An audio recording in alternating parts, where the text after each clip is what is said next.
Hello everyone, Chris is here. Happy holidays.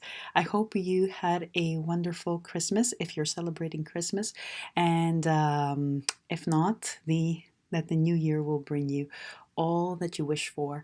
My best of wishes to you and your loved ones. So, for our video this week, we are still working with the embellishments as movements to give ourselves a little bit of a challenge, but at the same time feel creative and inspired, which is perfect for the holiday season. So, I hope you will enjoy it and that you will send me all your questions, comments, thoughts, concerns, and that's all. Enjoy the holidays, and I'll see you next week.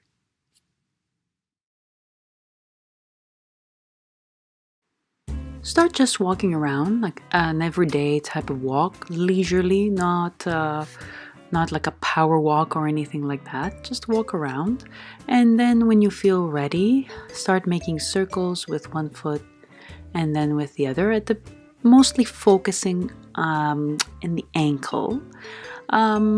A couple of circles. I think I'm making 4 of them here myself, and then take a step just till you start feeling that your ankles are warming up. Make sure that you're changing the direction of your circle. So if you're going inward, then you can go outwards and vice versa, of course. Make sure that all the toes are participating. And after a few repetitions, you just want to kick those heels up a little bit, warm up the hamstrings, get into those knees, not aggressively, just like a little flick.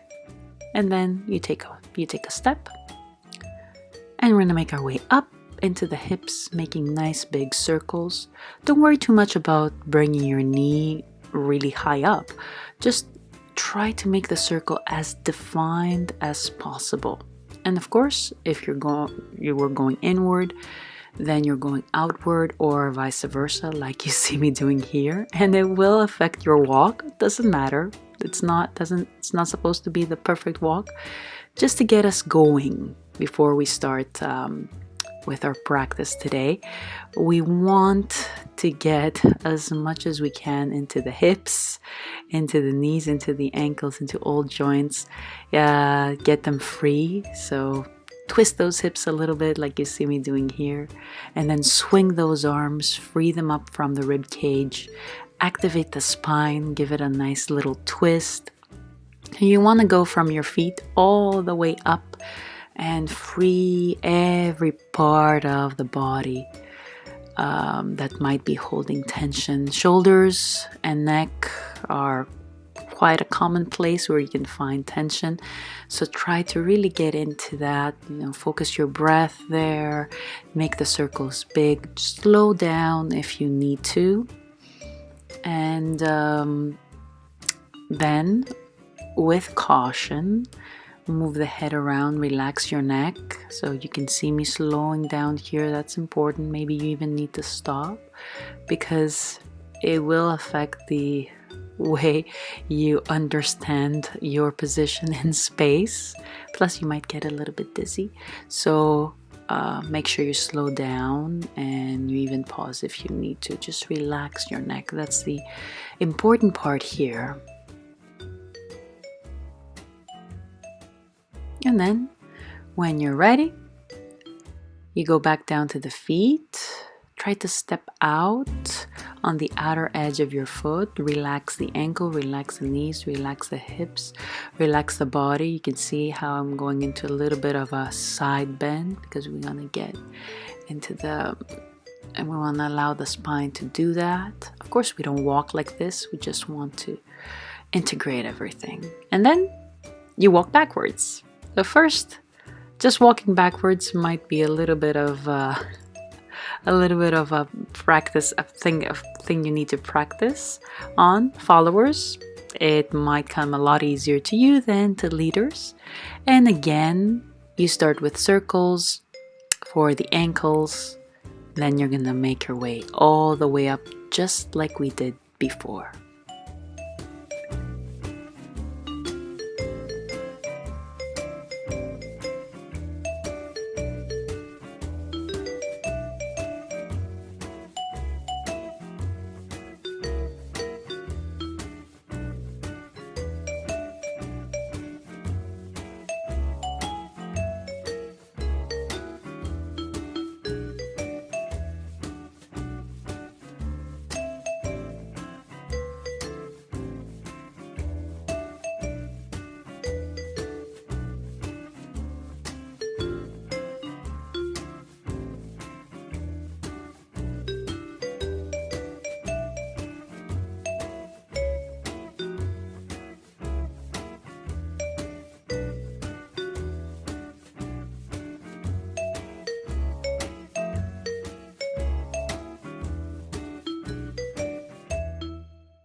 So we're going to start with a tiny circle for the ankle, a bigger circle for the knee, and a bigger circle for the hip, and step to the side so we can do the other side.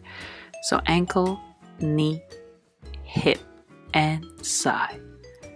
Ankle, knee, hip, and side. So make sure that you're going with a speed that works best for you.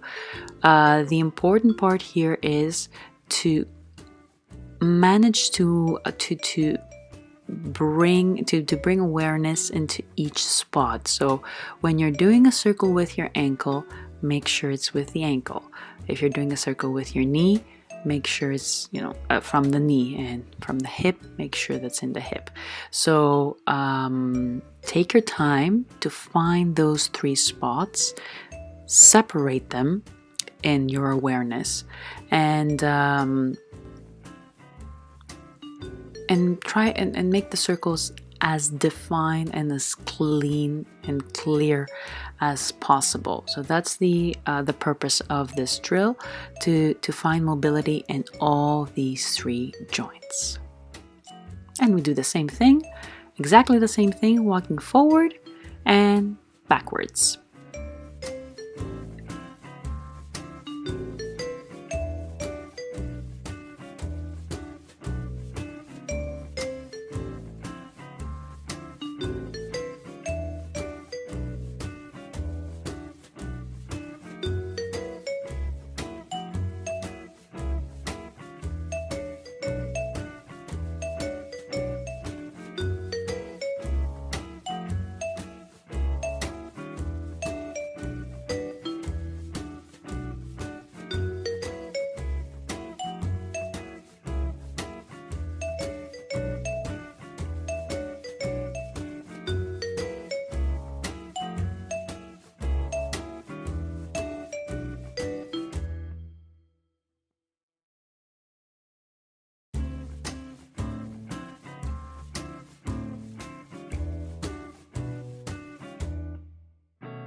And now for our ochos, we're just going to start with a little prep.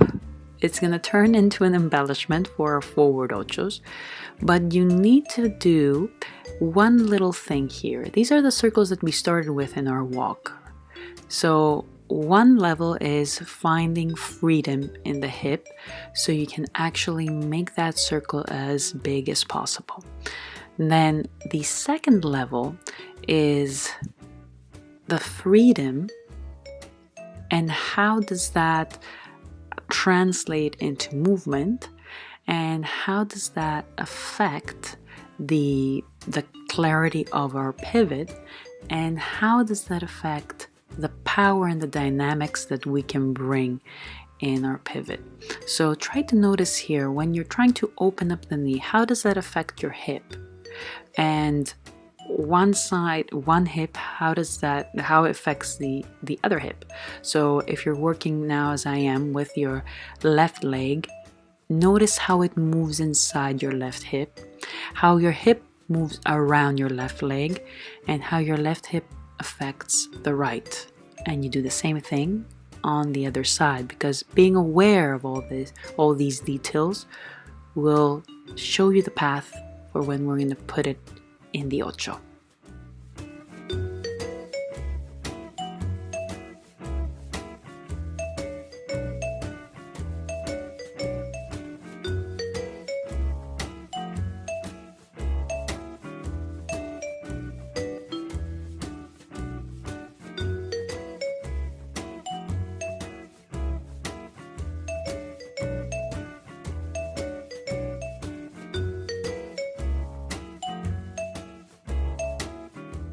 Okay, so you take a step, you open up the knee just like in our exercise, cross over, and you pivot.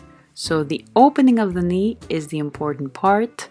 It needs to happen as you finish the shift of weight. Open, cross, turn. So the freer the leg is, the more powerful that pivot can become. Now I'm going super slow, but you can actually accelerate. You can make it more dynamic. You can do both, accelerate and make it more dynamic. You can really, have a soft step, but a powerful pivot at the end just to show off. But all these things, for them to happen, you need to be able to stay strong in the core, powerful over the standing leg, and free over the free leg. So the free leg should be able to lead the ocho.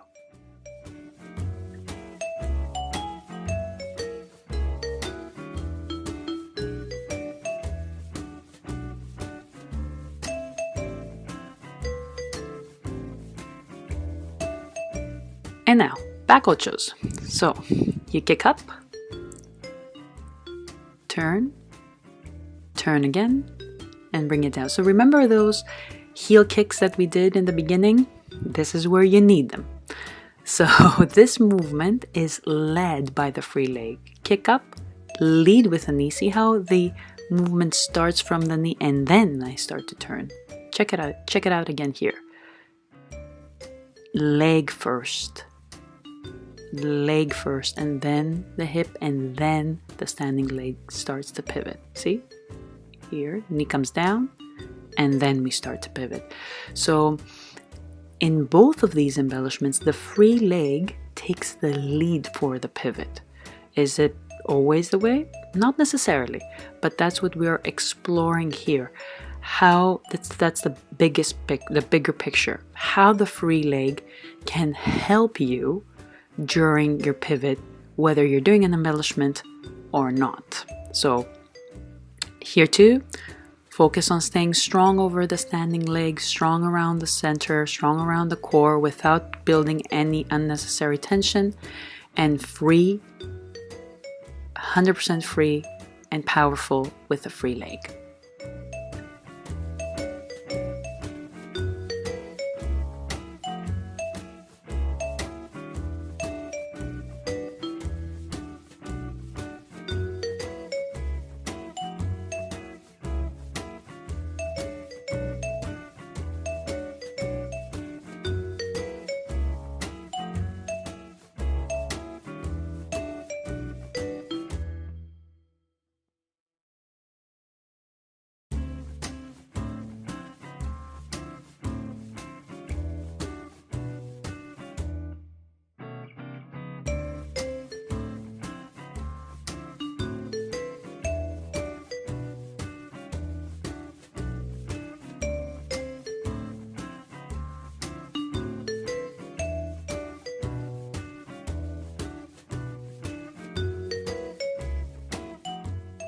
Okay, fun part. Take a step back, kick, turn, and back down. So this requires, I'm trying to go, believe me, as slow as I can, but it needs some power, and the power you get from here, from the push. So when you push to go back, right when you feel there is no more need for a push, you've given your push, you stepped,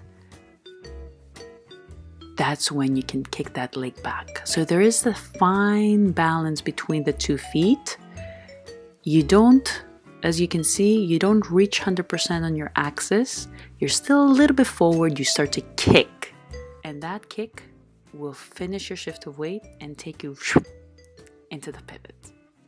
Don't worry too much about it. We're going to be working on it next video. Just try it out here. Have some fun.